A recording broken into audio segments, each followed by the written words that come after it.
I gotta give Disney a lot of credit for keeping the Frozen fire alive. 2013, the film aired. Then in 2014, they had Frozen Once Upon a Time. Then 2015, they had Frozen Fever. 2016, they had Frozen Northern Lights, the Lego special. Now they have Olaf's Frozen Adventure in 2017.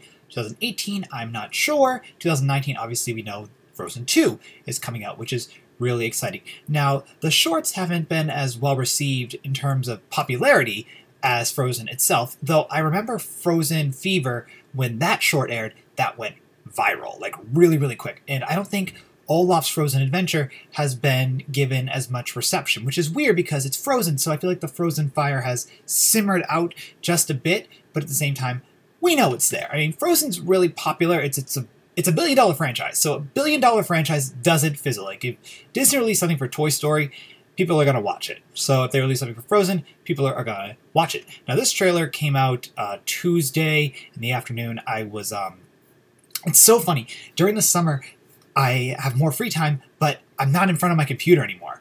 And I really wanted to review it, but I wasn't around, so I figured I would review it now with you guys because it's a really good special, or a really good trailer for the special. So let's watch it together. I've already seen it, so I'll keep my reaction pretty quiet, and then we'll discuss it when it's done. So let's go.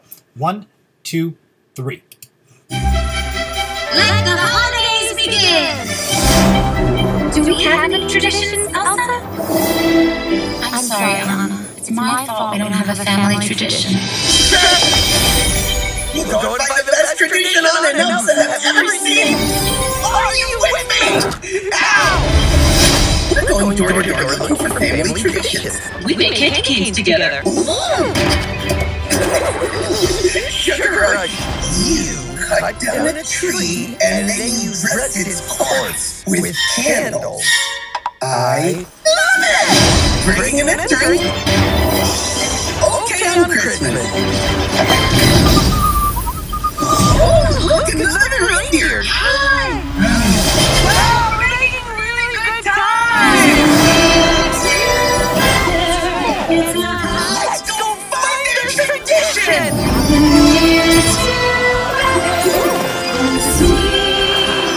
Nothing like taking your clothes off once in a while, you know what I mean? A fruitcake! Whoa, gross. That went right through me. And when we're together, it's my favorite time of year. Okay, so overall, I really do like the trailer. I like the songs, I like the animation. I have a couple comments about it, though. But I have to say, Olaf is not my favorite character from Frozen.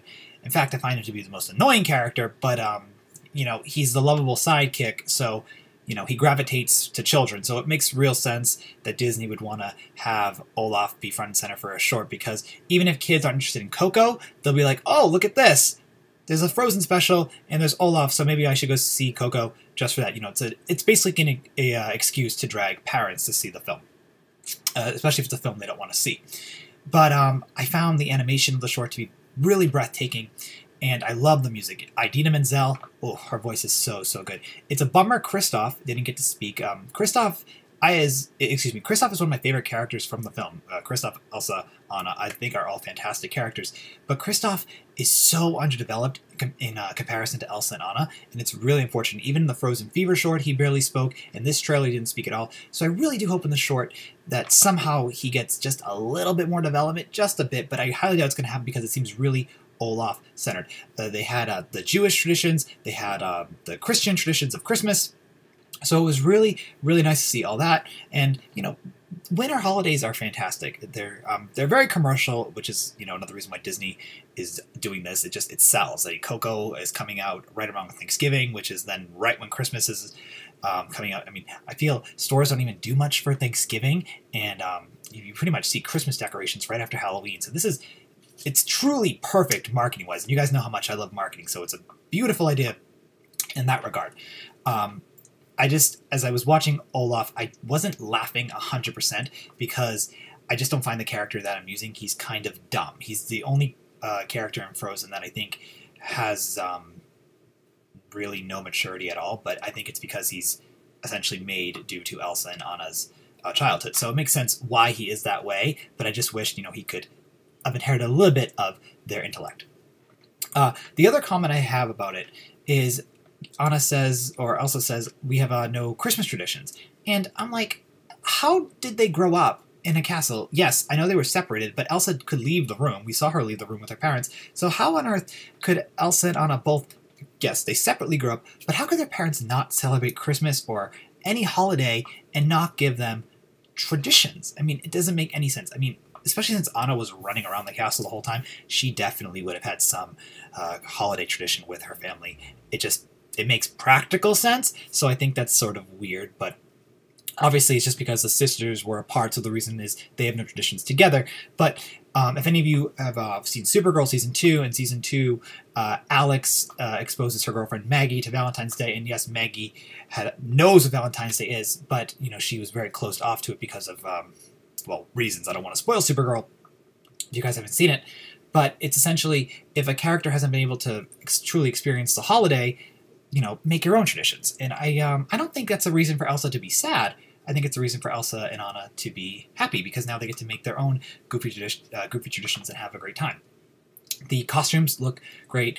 I think Elsa's outfit is better than Anna's, but I think it's also for merchandising. So again, it's perfect for marketing. It's 2 dolls, 2 different outfits, and people can probably swap the dolls' outfits. So I would say overall, it's a fun trailer.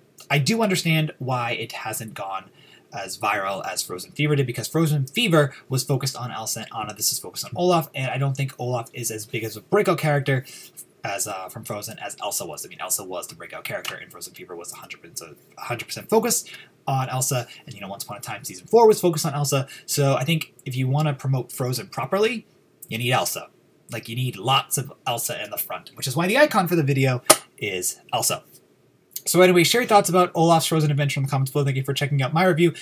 Again, I'm sorry it came out so late. Also, I'm sorry my content has been very, not hit or miss, but very, unavailable at the moment, just because I haven't had the opportunity to make any new videos, and I'm really looking forward to some more Once Upon a Time news. Hopefully we'll get some interesting stuff in a couple weeks after the show starts to film. So anyway, thank you for watching my review, and we'll talk real soon. All right, guys.